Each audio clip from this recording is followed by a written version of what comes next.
Hello and welcome again to Mission Alive. I've been thinking lately about the word come. Have you ever noticed how often that word is used in the story of Jesus? Jesus said to the fishermen, "Come," and they left everything and followed him. Jesus walked past the tax office and saw Matthew and said, "Come." Matthew left everything and followed him. Jesus said to the rich young man, "Go, sell everything you have and come, follow me." And he didn't come. He turned and walked away. Jairus came and said to Jesus, "Come, my little girl is very sick. Please come and cure her." Jesus said to the centurion, I'll come down and see your servant."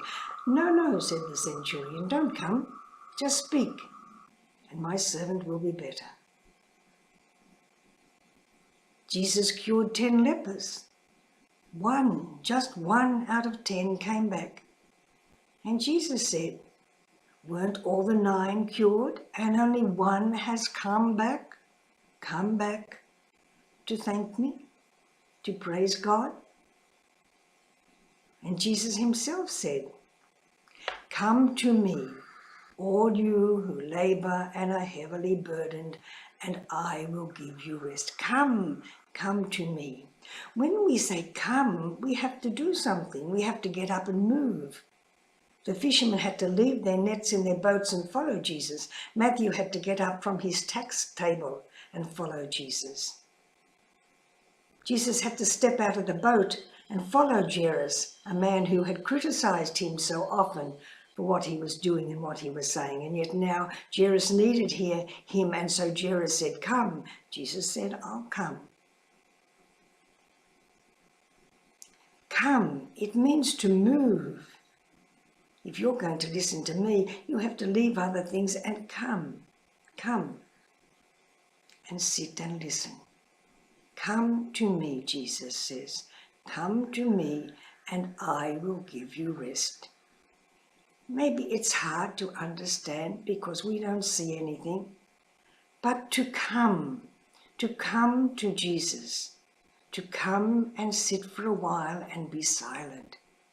We don't have to talk, we don't have to say anything. So often in Luke's Gospel, he tells us Jesus went away to a quiet place to pray. What was his prayer? We don't know. We only know his prayer from the Garden of Gethsemane when he was in agony and he prayed, my Father, my Father." I think that must have been a word that Jesus often said in his prayer, Abba, Abba. When the apostles said, "Teach us to pray," Jesus said, "Say, Abba." When you pray, say, "Abba, you are in heaven. Hallowed be your name." So, Abba. Maybe that was just the only word Jesus whispered when he prayed, Abba. When we come to Jesus, we don't have to use a lot of words. Jesus knows what our burdens are. Come to me, all you who labor and are heavily burdened. If we come to him, if we move over to a quiet place, if we move into a room, if we go down to the beach or into the bush, just to be still, just to be silent, just to be sad, just to be happy.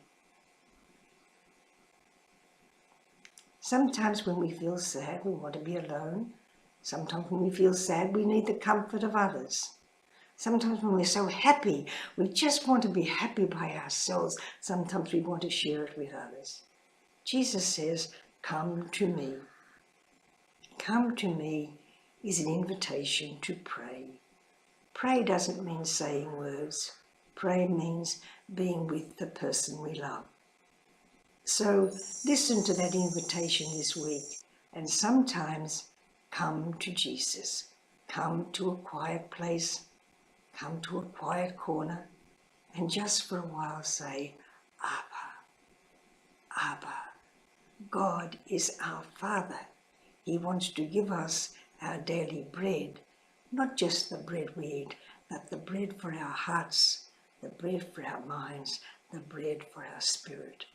Remember this week to come. See you.